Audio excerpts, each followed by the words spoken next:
할렐루야. 사랑하는 반석의 성도 여러분, 3월 22일 화요일 아침 아까의 시간이 돌아왔습니다. 오늘 함께 나누실 말씀은 레위기 13장 40절부터 59절까지 말씀입니다.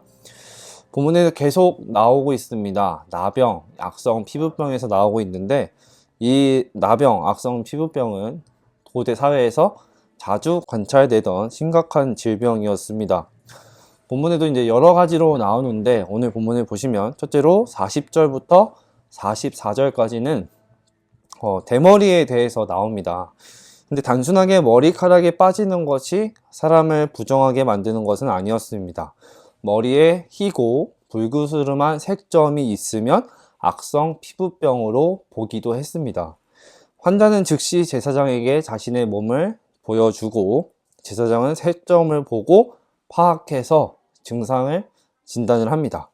이것을 보고 나병이라고 정했고, 본문 45절을 보시면 나병에 걸린 사람은 옷을 찢고 머리를 풀고 윗입술을 가리고 부정하다 부정하다 외쳐야 했습니다.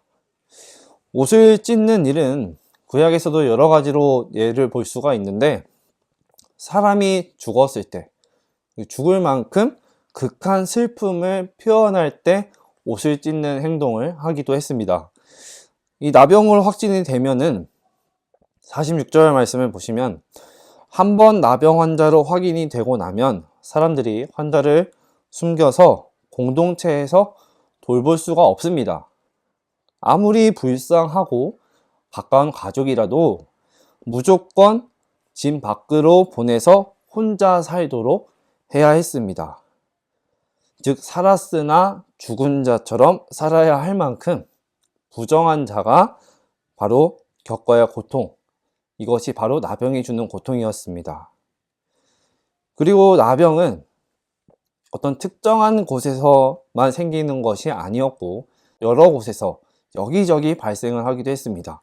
47절을 보시면, 만일 의복에 나병 색점이 발생하여, 라는 말씀에서도 볼 수 있듯이 나병은 몸에만 생기는 것이 아니라 옷에도 생길 수 있고, 옷 색감, 여러 곳에서 발병이 될 수도 있었습니다. 근데 한 가지 차이점이, 47절 이후부터 말하는 이 나병이라는 단어는 원어적인 의미로 곰팡이라는 뜻을 갖고 있습니다.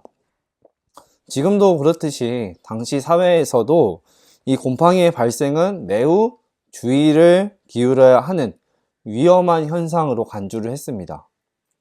방치하면은 지금도 그렇듯 순식간에 집안이나 건물 자체가 곰팡이로 번져져서 건물을 훼손할 수도 있고 망가뜨릴 수 있는 위험성이 그때 당시에도 있었던 것이죠. 이 본문에서 살펴본 것과 같은 악성 피부병, 나병, 곰팡이, 그리고 지금 이 시대 가운데 퍼져 있는 이 코로나, 이러한 것이 사실은 늘 우리 곁에 가까이 있었습니다. 바로 무엇이냐면 죄입니다. 악이라는 것이죠. 나병과 같이 죄도 어디에서나 발생할 수 있습니다. 머리를 통해서 들어올 수도 있고, 마음에서부터 발생할 수도 있고, 내 몸이 손과 발이 움직이는 행동에서부터 죄가 발생을 할 수도 있습니다. 그러나 감사한 것은 본문에서도 말하고 있고, 악성 피부병에 대해서 이야기하듯이 이 피부병에 대해서 어떤 도덕적인 판단을 내리지는 않습니다. 성경에서는 악성 피부병 자체가 어떤 하나님의 심판의 결과라고 이야기를 하지 않는다는 것이죠. 진 밖으로 쫓겨난 이후에라도 이 악성 피부병이 치료가 되고 회복이 되어지면, 지금 우리가 코로나 치료를 다 받고 나면 격리가 해제되듯이 다시 제사장에게 가서 진단을 받고 판단이 되면 다시 진영 안으로 돌아와서 일상생활을 할 수 있었다는 것이죠. 그러나 우리가 기억하고 염두해야 할 것은, 이 나병, 그리고 우리에게 적용한다면 이 죄로 인해서 부정해지고 하나님과의 관계가 바르지 않게 되는 것은 우리가 무감각하고 느끼지 못할 뿐이지, 나병 환자가 옷을 찢고 슬퍼하면서 집 밖으로 나가야 했던 것만큼 굉장히 고통이고 아픔이라는 것이죠. 우리가 기억해야 할 것은 항상 이스라엘 백성들은 그래서 이 악성 피부병, 곰팡이, 나병을 일상생활 속에서 경계하고 조심해야 했습니다. 마찬가지로 우리도 언제 어디서나 이 나병과 같은 죄가 우리 곳곳에서 발생할 수 있다는 것을 기억해야 하고 경계해야 하고 조심해야 합니다. 마음에 내가 품고 있는 것이나 머리에 생각하는 모든 일을 통해서도 사탄은 언제든지 충분히 죄를 나에게 넣어줄 수 있다는 것을 우리는 반드시 기억해야 합니다. 이 부정한 나병에 걸린 모습을 훗날 성경에서는 이렇게 말합니다. 이사야 64장 6절에서 이렇게 말합니다. 무릇 우리는 다 부정한 자 같아서 우리의 의는 다 더러운 옷 같으며 우리는 다 잎사귀 같이 시들므로 우리의 죄악이 바람같이 우리를 몰아가나이다. 이 부정하다 라는 것을 특정 누군가를 가리키는 것이 아니라 이제는 부정한 자의 범위를 모든 사람은 부정하다 라고 말하고 있습니다. 그래서 본문에 비추어서 이 부정함을 다시 우리가 살펴본다면 근본적으로 우리를 부정해서 정하게 깨끗하게 치유해 줄 사람은 아무도 없다는 것이죠. 왜냐하면 우리를 받는 자마다 모두가 부정하게 되기 때문입니다. 근데 성경에서 부정한 것이 정하게 되는 유일한 사건이 있습니다. 바로 그것은 하나님이 우리에게 닿으시면, 하나님이 우리를 만져주시면 우리는 정하게 됩니다. 우리를 정결케 하는 유일한 방법이 바로 예수님께서 이 땅 가운데 오셔서 더럽고 부정한 삶 가운데 찾아오셔서 우리를 만져주셨던 이 사건, 이것이 우리가 정결케 되어지는 유일한 사건입니다. 그래서 마가복음 1장을 보시면 예수님께서 이 땅에 오셔서 세례 요한을 만나시고 회당에 있는 귀신을 내쫓으시고 제일 먼저 하신 일이 바로 이 나병 환자를 찾아가십니다. 나병 환자가 예수님을 보자 이렇게 말합니다. 마가복음 1장 40절입니다. 한 나병 환자가 예수께 와서 꿇어 엎드려 간구하여 이르되 원하시면 저를 깨끗하게 하실 수 있나이다. 이 나병 환자가 한 말을 우리는 주목해야 합니다. 나병 환자는 예수님께 예수님 제가 낫기를 원합니다.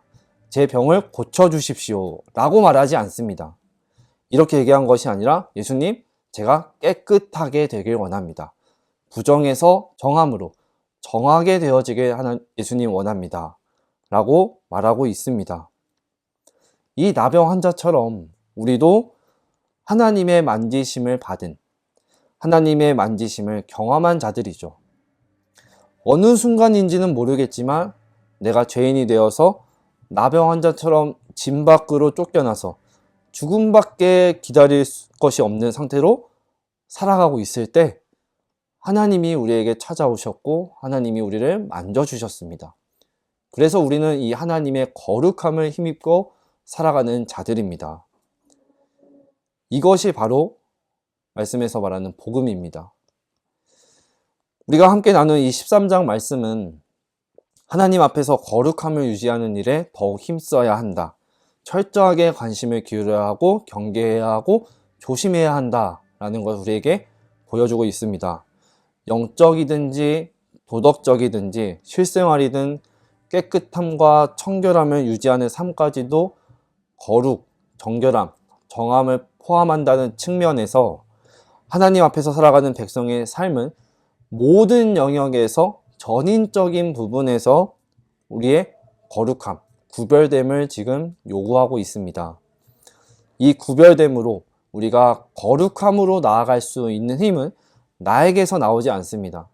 바로 하나님의 만지심, 하나님이 우리를 만져주셨기 때문에 우리는 거룩해지는 거고 구별된 자로 살아갈 수 있는 것이죠. 이것이 바로 우리가 거룩하게 살아갈 수 있는, 하나님의 자녀답게 살아갈 수 있는 유일한 힘이고 방법입니다. 이 하루도 하나님의 만지심, 거룩함을 입은 자답게 오늘 하루도 살아가셨으면 좋겠습니다. 우리의 감정, 신분, 마음의 상태, 내 삶의 모습으로 하나님의 거룩하심을 나타내시고 하나님의 은혜를 흘려보내는 자, 하나님의 자녀답게 오늘 하루도 승리하며 나아가셨으면 좋겠습니다. 함께 기도하시겠습니다. 존귀하신 아버지 하나님 감사합니다. 하나님, 우리는 우리의 힘으로 이 부정함을, 죄악을 깨끗하게 씻겨낼 수가 없는 자들이었습니다. 그러나 주님께서 찾아오셔서 우리를 만져주시고 부르셨고 만나주셨기에 우리는 정함을 입고 거룩하게 구별된 하나님의 자녀로 하루하루 살아가고 있는 줄 믿습니다.